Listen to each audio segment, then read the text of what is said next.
Welcome back to our channel Jayanti's Academy of Commerce and Management. In this video, we are going to learn adjustments for final accounts in financial accounting. Our learning objectives are its meaning and accounting treatment. So, without any delay, let's get started. Let's learn the meaning of adjustments. These are the transactions which are not taken into consideration while preparing trial balance. Therefore, we are going to learn 14 adjustment entries in this video. Let's see the first adjustment entry, outstanding expenses. The accounting treatment for outstanding expenses is, let's see A point, B point. Okay. Remember one thing, while preparing final accounts, we consider these adjustments, and according to dual aspect concept, we write these entries, okay, these adjustments for two times. Okay. Before understanding adjustment entries, let's quickly revise our final accounts. We prepare trading account, P&L account and balance sheet. So these adjustment entries will affect two times, either in trading or P&L or balance sheet. Okay. Let's understand. Outstanding expenses. We are going to add to the concerned item in the trading account or P&L account. Okay. Outstanding wages, outstanding salaries, anything it might be. Whatever they give in the adjustments, we are going to add that item in trading account or in P&L account. And second item, we need to show a separate item on the liability side of balance sheet. Now, let's understand the meaning of outstanding expenses. Outstanding means we need to pay those expenses but we did not pay yet. So, you need to add to concerned item in trading account or P&L account and show separate item on the liability side of balance sheet. I hope this first adjustment entry is clear to you. Now, let's go to second adjustment, accrued income or outstanding income. What is outstanding income? Income we need to receive but not yet received, we need to add. Okay, so let's see A point. First effect, add to concerned item in P&L account on the credit side. Okay, why on the credit side? Because we follow nominal account rule, debit all expenses and losses, credit all incomes and gains. So it is an income we are going to add to the concerned item in the P&L account on the credit side. And the second effect, that is B effect, show a separate item on the asset side of balance sheet. I request you all to open your books and please note all these points in a chronological order for your future references. Now, let's see our third adjustment entry, prepaid expenses. Let's understand its meaning. Prepaid means you have paid already, so you need to deduct. Let's see the first effect, minus or subtract from concerned item from P&L account on the debit side. Okay, you need to minus from the concerned item from P&L account debit side. And the second treatment, show a separate item on the asset side of balance sheet. You need to show a separate item of prepaid expenses on the asset side of balance sheet. I hope it's clear. Let's see the fourth adjustment, income received in advance. So you received income in advance. Okay, so what you need to do, effect 1, minus, subtract from P&L account in the credit side and show a separate item in the liability side of balance sheet. The meaning of these entries are, see, you need to subtract from P&L account. In P&L account, we write credit side all income. So, you received in advance, no, right there. You do minus figure and put separately in that column and show a separate amount in the liability side. Why you are showing liability side? Means you received in advance. You have some obligation to do the task. So, till you complete the task, it is treated as liability only. So, better show income received in advance. Show separate item in the liability side of balance sheet. Now let's see a fifth adjustment entry, depreciation. So when depreciation is given, they specifically ask you depreciate 5% or 10% or direct amount on some specific assets such as machinery, furniture, land and building, etc. Okay, so what you need to do, you need to calculate the depreciation calculation in the P&L side, P&L account of debit side. Okay, so because why we should write in the P&L account of debit side, because it is treated as loss. Depreciation means a decrease in the value of asset. All expenses and losses are written on the P&L account debit side. Okay, you need to calculate that figure. And second treatment, you need to show in the asset side of balance sheet. Okay na? So while writing balance sheet, for example, they have given you depreciation on furniture.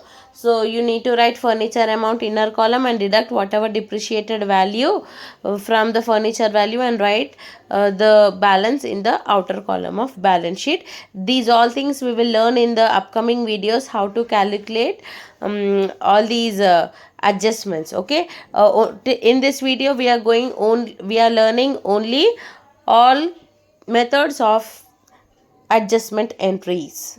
These classification of adjustments.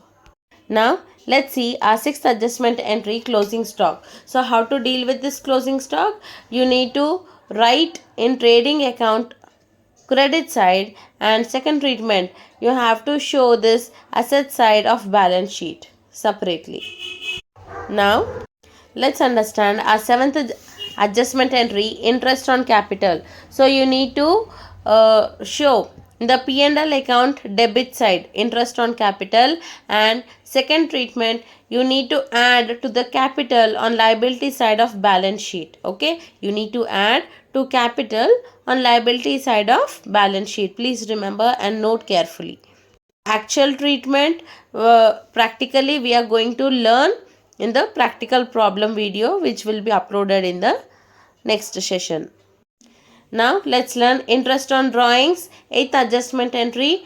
You need to write P&L account debit side. Okay, interest on drawings will be written on the P&L account of debit side, and you need to deduct from capital on the liability side. Okay. Now let's learn ninth adjustment entry, bad debts. What are bad debts? See, we have three types of debtors. Who is a debtor? The person who took loan from us. Okay na? So we have three types of debtors such as good debtors, bad debtors and doubtful debtors.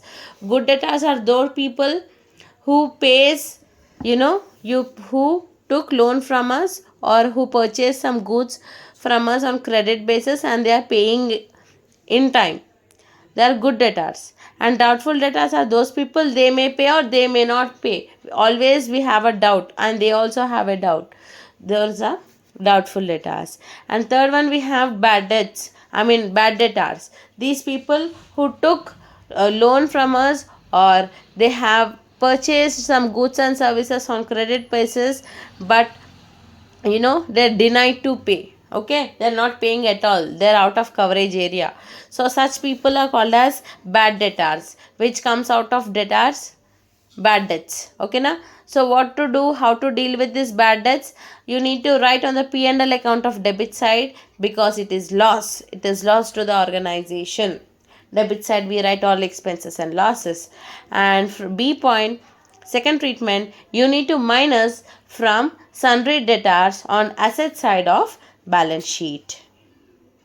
Next, we have a 10th adjustment entry, provision for bad debts or reserve for bad debts. What to do with this?